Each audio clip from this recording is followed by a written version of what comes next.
Programa Amor y Fuego, Gigi Mitre y Rodrigo González entrevistaron a Alfredo Benavides sobre su posible implicación en un caso de lavado de activos.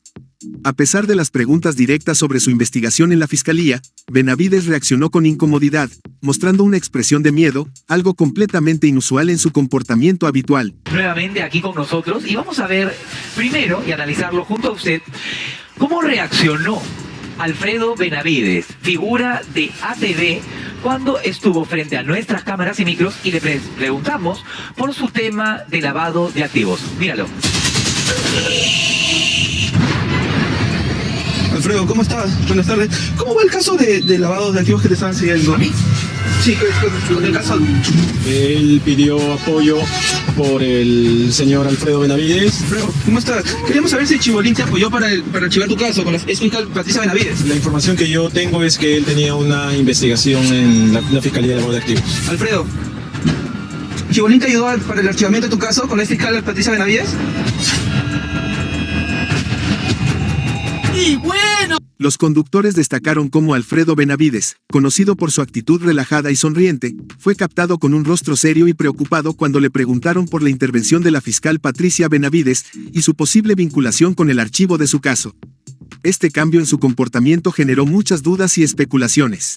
Ya que en el canal donde Alfredo Benavides trabaja, a nadie que se hace llamar periodista hasta ahora se le ocurre buscarlo en su producción para ver qué tiene que decir sobre este revelador testimonio de Jaime Villanueva, ex asesor de la fiscal de la Nación, Patricia Benavides. Nosotros fuimos en busca de su versión, pero el cómico apenas nos vio, sintió mello y puso una cara de pánico. Alfredo, ¿Chibolín te ayudó para el archivamiento de tu caso con la fiscal Patricia Benavides? La cara que puso, con los ojos saltones y sin la acostumbrada sonrisa que siempre dibuja en su rostro. En Amor y Fuego, Gigi Mitre y Rodrigo González abordan el complicado caso de Andrés Hurtado, Chibolín. Se cuestiona el proceso judicial que enfrenta, especialmente después de las demandas que lo involucran. Aunque la situación sigue siendo un misterio, las revelaciones sobre los actores clave en este caso continúan saliendo a la luz. Cuando menos todo, yo dejo constancia de todo lo que se va viendo, de todo lo que va ocurriendo y de quienes siempre están involucrados en lo que a esas demandas contra mí se refieren y cómo vuelven a la luz, cómo son archivadas, cómo le están buscando la raíz cuadrada, cambiándole el delito sobre la marcha y los abogados y los personajes que están detrás de esto. Los conductores hablan sobre el testimonio de un ex asesor que complica aún más la situación de Chibolín. Se menciona que, según él, Alfredo Benavides, Chibolín, habría solicitado ayuda a cambio de favores, lo que agrava la investigación. Andrés sigue siendo investigado, pero él parece desentenderse del proceso. No ayuda en nada al proceso que están llevando contra Alfredo Benavides, porque si él ya ha señalado que Chibolín pidió ayuda a cambio, o sea, yo te doy la tesis, pero tú ayúdame, amigo, según lo que él dice, me imagino que van a corroborar todo eso, va a tener que meterle punche a su defensa. Y él dice que, ¿de qué me hablas? ¿No? ¿De qué tema? No, dice, y él sigue siendo investigado. Sí. Continúa siendo investigado, pero... Un nuevo giro en la historia es la negación de la libertad de Andrés Hurtado, pese a las peticiones de su abogado. A diferencia de otros casos similares, la Corte Suprema rechazó darle comparecencia libre. Este fallo pone en duda si las reglas del derecho fueron aplicadas de manera justa en su situación. Bueno, acá estamos viendo cómo se le ha negado y han enumerado los puntos por los cuales Andrés Hurtado Chibolín no debería, a pesar de lo que ha venido diciendo los últimos días su abogado Elio Riera, llevar su proceso en libertad como si lo han hecho otros involucrados en diferente medida, pero igual cometiendo delitos como en el caso de los Ciucho. Bienvenida, gracias por estar aquí. ¿Cómo están? Buenas tardes. ¿A usted le sorprende que haya...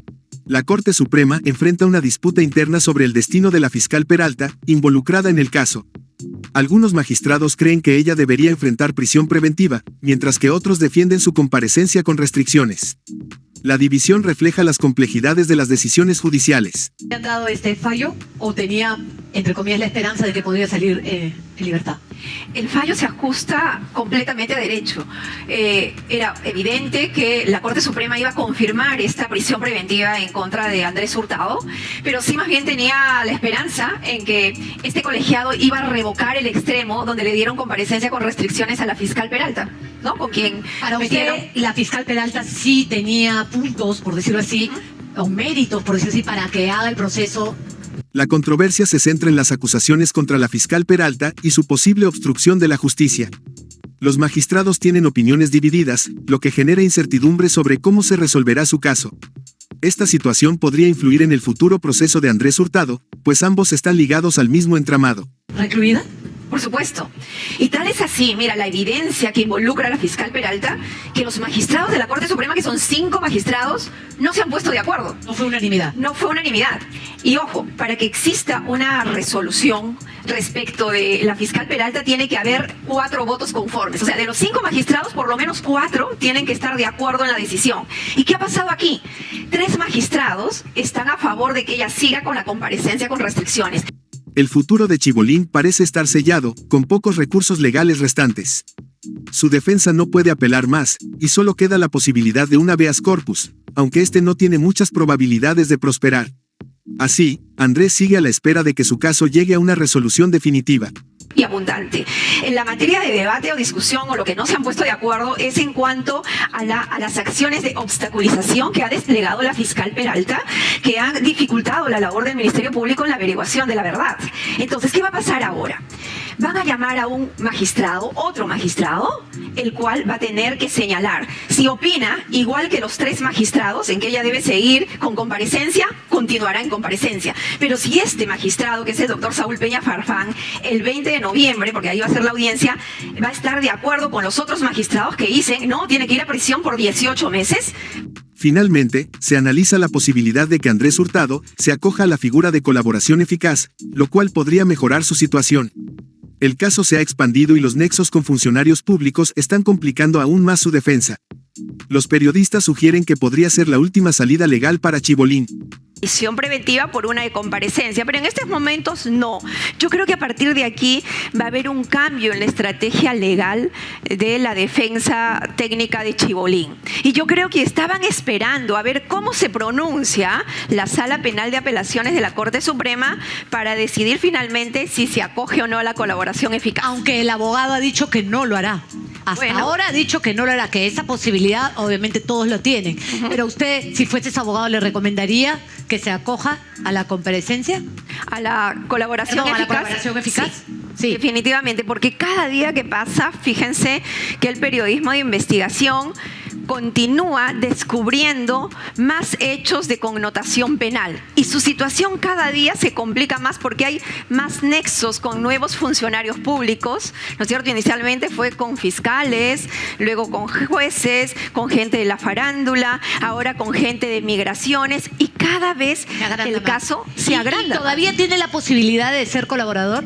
Por supuesto. Okay. Una persona puede ser colaborador incluso cuando ya tiene una sentencia sobre hechos que todavía... ¿Cómo reaccionó Alfredo Benavides ante las preguntas directas sobre su implicación en el caso de lavado de activos? Déjanos saber tu opinión en la caja de comentarios y no olviden seguirnos en todas nuestras redes sociales para no perderse ninguna información.